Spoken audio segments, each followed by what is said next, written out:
नमस्कार, मैं शालिनी शाक्य और आप देख रहे हैं एसपीएन 9 न्यूज।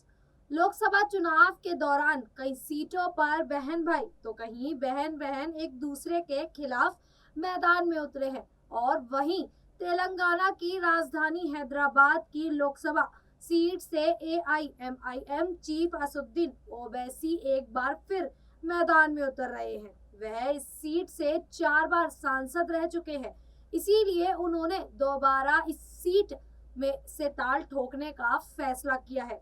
हालांकि यहाँ हैरानी वाली बात यह है कि इस सीट से उनके भाई अकबरुद्दीन ओवैसी भी मैदान में उतर रहे हैं।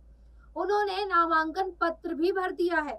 आपको बता दें, अकबरुद्दीन ओवैसी के नामांकन के बाद राजनीतिक गलियारों में इस बात की चर्चाएं शुरू हो गई हैं कि आखिर क्यों असदुद्दीन ओवैसी के साथ साथ उनके भाई भी इस सीट से दावेदारी ठोक रहे हैं। कहा यह भी जा रहा है कि क्या चुनावी रण में दोनों भाइयों का हैदराबाद में आमना सामना होने वाला है।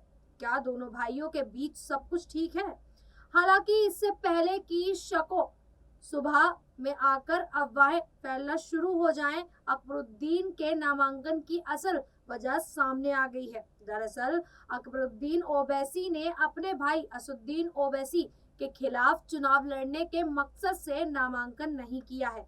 उन्होंने असदुद्दीन ओवैसी के बैकअप या कहे वैकल्पिक उम्मीदवार के तौर पर उतारा गया है।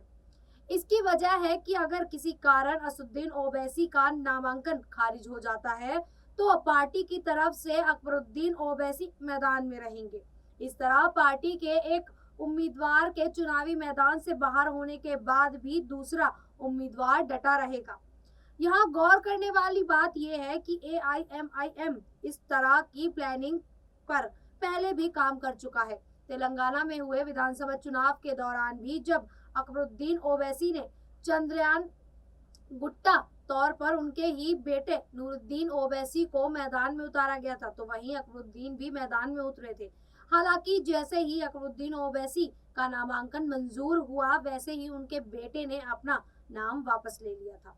बता दें, अगर चुनाव आयोग मुख्य उम्मीदवार के नामांकन को खारिज कर देता है या फिर उम्मीदवार की मौत हो जाती है, तो ऐसी स्थिति में पार्टी के पास ये ऑप्शन रहता है कि वह उनकी जगह बैकअप उम्मीदवार को आगे कर सके।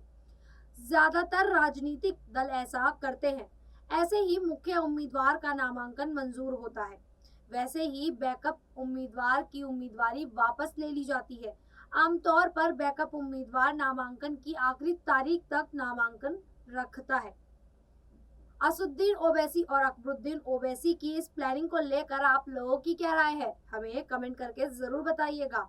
और इसी तरह की देश दुनिया से जुड़ी खबरों के लिए देखते रहिए एसपीएन 9 न्यूज।